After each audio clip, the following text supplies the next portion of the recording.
Hi, welcome back. So today's factor cap is if you have an LLC, you can stick your vehicle under your LLC and then deduct 100% of your vehicle expenses. This statement is cap. That's not how it works. Just because you put your vehicle under your LLC does not make the expenses deductible. What makes the expenses deductible is what you actually use for business purposes. So if you have a home office, or an office in your home, even if you can't take the home office deduction for whatever reason, but you have an actual home office space, your home counts as a starting point for tracking mileage. So that's the number one thing, is you have to have a mileage log in order to track your mileage and be able to take this deduction. It doesn't have to be a paper log. You can have different apps, like QuickBooks Online has a mileage tracker. You can also use Mile IQ, and then there's also several other apps out there that help you track your miles. Because in the log, you need to know the date, you need to know your mileage, and you need to know the business purpose. So you have to have some notes in there. Now, once you do that and you're tracking your mileage, what mileage counts as business is from a business location to a second business location, round trip. So if you have a home office location and you need to run to Staples to pick up some business office supplies, the starting point is your home because you have a home office. The ending point is Staples, and that trip both ways counts as a mileage deduction.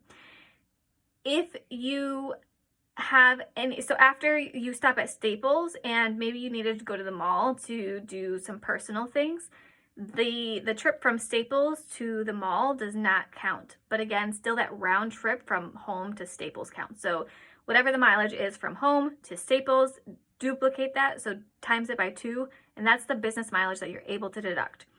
Same thing goes with if you have you starting at your home office and you stop at pick up your kids from school and then you go to the business location, that portion to the school, that personal trip does not count.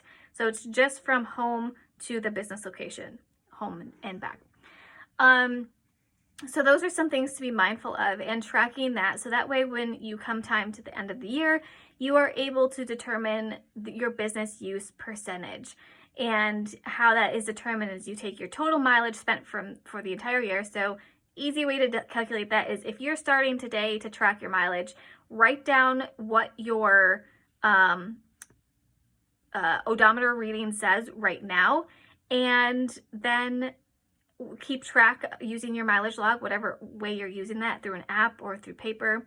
And then at the end of the year, write down your odometer reading at the very end of the year, do that difference, and then figure out how many business miles you have and take that business mileage and divide it into that total mileage that you spent on your vehicle. And then you'll have a percentage that you'll be able to take and compare for actual expenses. So when it comes time to tax time, you can take one of two options when it comes to vehicle expenses. You can take the mileage deduction, which is currently, I'll have to double check, but I'm pretty sure it's 65. Can't remember if it just increased to 65.5 or if it's 66 now. But I'm pretty sure it's 65.5 cents per mileage. It increases a little bit every single year.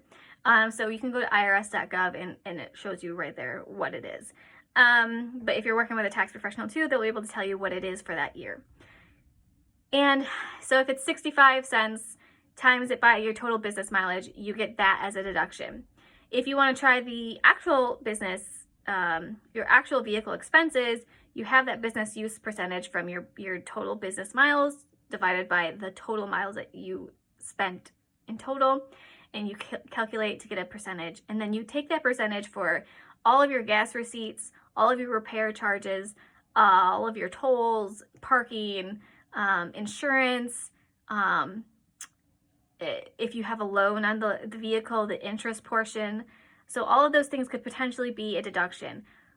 More often than not, in my experience, the mileage tends to be more beneficial. It's easier to track than all of the other expenses, and usually you end up with a higher deduction than the actual expenses. That's not the case for everybody, which is why it's important to track both for the first year to determine what's going to work best for you. So that's how you can deduct your business use of your vehicle. Just putting it under an LLC does not make it automatically deductible. But there are ways. Just keep track of your business use and find those deductions to pay less in taxes.